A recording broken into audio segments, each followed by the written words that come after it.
পথে যুবাইদের লোকান্তরে রক্ত দিয়া ঘরে ঘরে খুনি তোদের রক্ষা নাই খুন হয়েছে আমার ভাই বিচার বিচার বিচার চাই খুনি তোদের রক্ষা নাই বাংলাদেশ বাংলাদেশ জিয়া সারা বাংলা নাই যাবে অন্যায় বিচার বিচার চাই ছাত্র দলের মূলনীতি প্রিয় ভাইরা আমার এর আগে জুবাইদের মতো করে পারভেজ সাম্য সহ আরো অনেক ছাত্র দলের যুগ্ম আহ্বায়ক মাহফুজুল ইসলাম মিম উপস্থিত আছেন। এই ধারাবাহিকতায় বারংবার বাংলাদেশ জাতীয়তাবাদী ছাত্র দলের নেতৃত্বে কারমাইকেল কলেজ ছাত্র দলের সদস্য সচিব জনাব আক্রমে সারা বাংলাদেশে গতকাল থেকে বাংলাদেশ জাতীয়তাবাদী দিয়েছে প্রতিবাদ সভা দিয়েছে।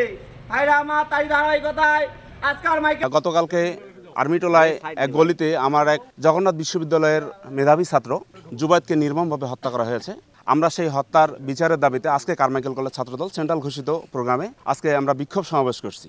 এই সমাবেশে আমার ভাইকে যারা হত্যা করেছে, নির্মমভাবে হত্যা করেছে, আমরা সেই খুনির বিচার চাই এবং দৃষ্টান্তমূলক শাস্তি কাম্য করছি।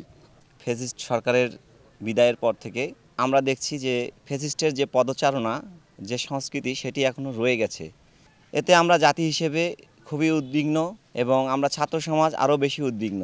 আমরা দেখছি একের পর এক বাংলাদেশে হত্যা, অগ্নি দুর্ঘটনা এগুলো ঘটেই চলেছে। তো আমরা নিশ্চিতভাবে বলতে পারি এগুলোর পিছনে আসলে গভীর একটা ষড়যন্ত্র কাজ করছে এবং এটার সঙ্গে দেশীয় এবং আন্তর্জাতিক ষড়যন্ত্র লিপ্ত আছে। আমরা এই বিষয়টাতে খুবই চিন্তিত। ছাত্র সমাজ, বিশেষ করে আমরা যারা ছাত্র সমাজ বাংলাদেশের, আমাদেরকে খুবই বিষয়টা ভাবিয়ে তুলছে আগামীতে কিভাবে এটার প্রতিকার করা যায়, কিভাবে প্রতিরোধ করা যায়। বিশেষ করে এয়ারপোর্টে যে অগ্নিকাণ্ডটি হয়েছে, এতে করে আমাদের রাষ্ট্রীয় সম্পদ নষ্ট হয়েছে। তারপরে মিরপুরে একটা অগ্নিকাণ্ড হয়েছে, এর আগে চট্টগ্রামে একটা অগ্নিকাণ্ড হয়েছে। এতে করে বিদেশের কাছে আমাদের দেশে ভাবমূর্তি ক্ষুণ্ণ হচ্ছে, নিরাপত্তা হুমকির মুখে পড়ছে। তাতে করে ব্যবসা বাণিজ্যের উপর একটা প্রভাব পড়বে, কর্ম প্রতিষ্ঠানের উপর।